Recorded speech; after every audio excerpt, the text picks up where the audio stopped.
खुश आमदीद दोस्तों, उम्मीद है आप सब लोग खैर खैरियत से होंगे।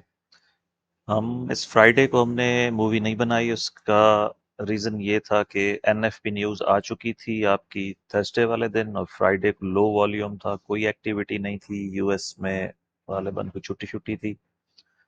और प्राइस अनफॉर्चुनेटली बड़े अरसे से एक ख़ास रेंज में मूव कर रही है, जिसका इंटरनल स्ट्रक्चर इंतहाई डिफ़िकल्ट है। आज की वीडियो थोड़ी सी लंबी होने वाली है, क्योंकि मैं इसमें एक दफ़ा फिर से आपको रिवीजन कराना चाहता हूँ उन तमाम बेस्ट पॉसिबल सिनेरियोज की जो हम पिछली वीडियोस में डिस्कस करते आए हैं। जो लोग मेरा चैनल शुरू से देख रहे हैं उनके लिए तो खैर ये बात नई नहीं होगी, क्योंकि मैंने कोई महीना डेढ़ पहले ही ट्राई एंगल के बारे में डिटेल से डिस्कस किया था और बताया था कि शायद 4-6 महीने साइडवेज ही गुजर जाएं। ये टिपिकल एक एट्रीब्यूट है वेव फोर का।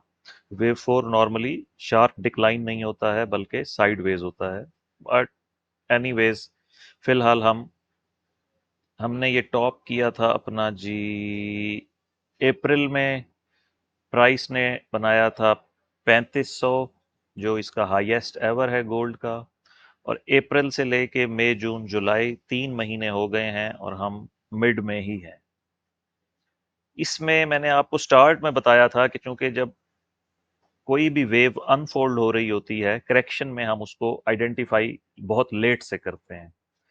फौरन आइडेंटिफाई इसलिए नहीं हो सकती कि करेक्शन के 12 से ज़्यादा पैटर्न्स हैं और आपको नहीं पता कि मार्केट किस तरफ जाने वाली है। तो हमने जो पहली चीज़ डिस्कस की थी वो ये थी कि ये वेव ए है, ये बी है, और अब हम सी में नीचे जा रहे हैं। लेकिन हम सी वेव नहीं आ सकी हमारे पास।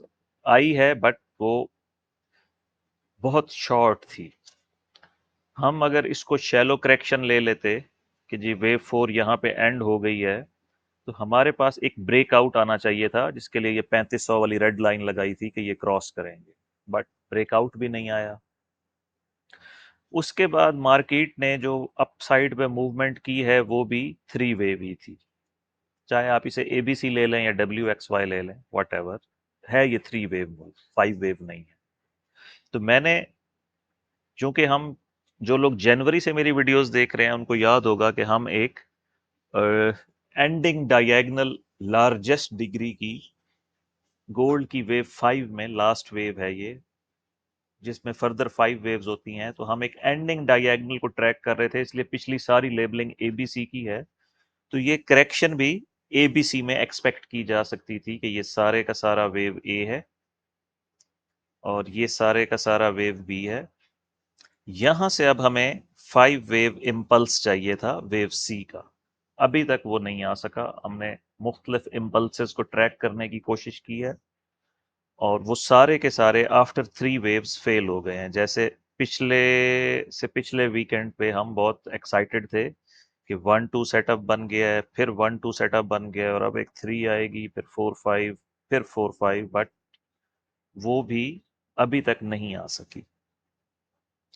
इस वक्त चूंकि ये सारे का सारा एक खास रेंज में है, मुसलसल ओवरलैपिंग है, लाइक ये इसके साथ ओवरलैप कर रही है, ये इसके साथ ओवरलैप कर रहा है। तो इस वक्त हमारे पास दो ऑप्शन रह गए हैं, फौरी फौरी, जब तक के कोई नई मार्केट में हलचल नहीं होती। पहला ऑप्शन तो यही है कि हम एक लार्ज डिग्री की ट्राई एंगल में है, जिसको मैंने लेबल करके बड़े अरसे से छोड़ दिया था और ये ट्रेंड लाइन भी खींच दी थी, जिसमें हमारे पास ये वेव वन टू थ्री, क्योंकि ये याद रखिए एलियट वेव में ट्राई एंगल हमेशा थ्री वेव स्ट्रक्चर होता है, फाइव वेव नहीं होता। तो ये फर्स्ट थ्री वेव्स हैं, ये सेकंड थ्री वेव्स हैं एज वेव बी। और अब आइडिया ये है कि हम इस सी वेव में नीचे की तरफ जा रहे हैं। अब इसके अंदर दो ऑप्शन है। पहला ऑप्शन ये है कि ये ए, ये बी, हम इस लाइन तक दोबारा आए और फिर सी में नीचे जाएं। दूसरा ऑप्शन ये है कि ये ए कंप्लीट है थ्री वेव, अभी तक ये वेव बी है, ये भी थ्री वेव है, और यहां से हम तीसरी वेव में नीचे आए। उम्मीद ये है कि वो भी थ्री वेव मूव होगी। और इस ट्रेंड लाइन पे आके हम रिएक्ट करें। ये ट्रेंड लाइन अभी एक्यूरेट नहीं है। जब वेव सी कंप्लीट हो जाएगी, और वेव सी के लिए शर्त ये है कि चूंकि हम कॉन्ट्रैक्टिंग ट्राइएंगल को एक्सपेक्ट कर रहे हैं, तो वेव सी की प्राइस हर हाल में, मैं यहाँ पे एक लाइन लगा देता हूँ, इस पॉइंट से ऊपर रहनी चाहिए। ये हमारा पॉइंट बन रहा है 3320 अराउंड। तो यहाँ पे अगर हम एक लाइन लगा दें, ये हमारी रेंज है। जो दोनों रेड लाइंस हैं, ये हमारी रेंज है जिसमें हम अप्रैल से फंसे हुए हैं। और ये जो ट्रेंड लाइन है, ऊपर वाली ट्रेंड लाइन, इसलिए हम एक्यूरेट ले सकते हैं कि इसके पास दो टच पॉइंट हैं, जहां से ये ट्राइएंगल स्टार्ट हो रही है और बी वेव जहां पे फिनिश हुई है। अब सी वेव जब खत्म होगी तो हम इस लाइन को उसी के मुताबिक एडजस्ट कर लेंगे, और उसके बाद हम इस डी में जाएंगे और ई में जाएंगे। अगर हमारे पास ट्राइएंगल कंफर्म हो जाए, तो ये ट्रेड करने के लिए बहुत अच्छा मौका होता है कि आपको पता होता है कि प्राइस ने ओवरलैपिंग करते हुए रहना इसी रेंज में है। विच मीन्स कि जब आपके पास ये वाली वेव सी कंप्लीट हो जाएगी और मार्केट वापस ऊपर जाती है, तो आप आराम से बाय की ट्रेड में एंटर हो सकते हैं। और आपको पता है कि उसने इस पॉइंट से ऊपर नहीं जाना, 3451 या 52, जो भी उसका हाईएस्ट पॉइंट है। और जैसे ही प्राइस इस ट्रेंड लाइन के आसपास पहुंचे, यहां से आप सेल में एंटर हो सकते हैं और स्टॉप लॉस ले सकते हैं बी का पॉइंट या ए का हाईएस्ट पॉइंट। तो ये फर्दर स्पेकुलेशन है फिलहाल, और एक्सपेक्टेशन भी मेरी यही है कि ये साइडवेज ट्राइएंगल है। अब मैंने इम्पल्स की तरफ से अपना ध्यान हटा लिया है, और इसमें एक ऑप्शन और है। प्राइम तो हमारा हो गया अब फोकस ट्राइएंगल के ऊपर। इससे पहले प्राइम फोकस डाउन साइड पे इम्पल्स की तरफ था, बट कोई भी इम्पल्स हमने नहीं आया। ना डॉलर के ऊपर जाने से प्राइस नीचे गई है, ना डॉलर के नीचे जाने से प्राइस ऊपर गई है। हम एक रेंज में ट्रेवल कर रहे हैं। तो वेव सी का इम्पल्स खत्म करके हमने प्राइम फोकस अपनी ट्राइएंगल पे कर लिया। दूसरा ऑप्शन ये है कि वेव फोर जो थी वो A B C shallow wave four थी और यहां पर फिनिश हो गई है। और अब हम वेव फाइव में जा रहे हैं, और चूंकि हम शुरू से एक डायगोनल ट्राइएंगल को देख रहे हैं वेव फाइव में, तो ये थ्री वेव्स की वेव ए है, और ये भी थ्री वेव्स की वेव बी है। और यहां से हमारा वेव सी की फाइव वेव्स आनी चाहिए और 3500 को हमें क्रॉस करना चाहिए। अब मैं आपको जूम इन करके दिखाता हूं। जो सेकंड ऑप्शन है वो भी इस वक्त कन्विंसिंग नहीं है। अब हम आ गए हैं इसको जूम करके। ये हम 1 आवर चार्ट पर हैं, और आप देखिए कि ये थ्री वेव मूव है,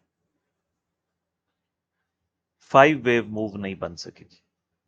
उसके बाद जो वापस की तरफ प्राइस आई है नीचे की तरफ, पहले इसका सपोर्ट एरिया थोड़ा सा आगे ले जाएं। अब जो इसका सपोर्ट एरिया है, इसको हम फर्दर जूम करें, लेबल इसको भी हटा देते हैं। इसकी भी अब हमें ज़रूरत नहीं रही, क्योंकि वेव 4-5 का तो सेटअप आया ही नहीं। आप देखिए, जो लोग एलियट वेव को समझते हैं, ये एक कॉम्प्लेक्स करेक्शन बन रही है मेरे हिसाब से, जिसको हम WXY कह सकते हैं। ये W है, ये X है, और ये Y है। अब मैं इसको WXY क्यों ले रहा हूं, कि ये ABC है, थ्री वेव्स मूव है। उसके बाद 1 2 3 एक्स वेव, ये भी थ्री वेव है। और इसके बाद हमारे पास जो y है वो भी A B C है। अब इसमें हम अगर इसको टारगेट वाइज चेक करें तो मिनिमम रिक्वायरमेंट तो कंप्लीट है। आइडियल ये है कि length of wave W is equal to length of wave Y। तो इसको 3290 तक आना चाहिए या 3278 तक। और ये हमारा वैसे ही आप कह लीजिए कि स्ट्रक्चरल सपोर्ट जोन है 3280 से लेके 3260 तक, या आप इसको 85 कर लें, थोड़ा सा अपना बॉक्स बड़ा कर लें।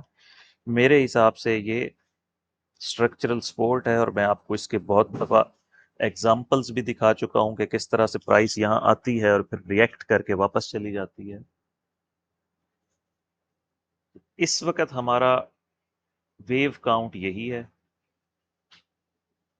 अगर एक डिप नहीं आती है और प्राइस फर्दर ऊपर जाती है तो अब हमें कम अज कम 5 वेव मूव चाहिए।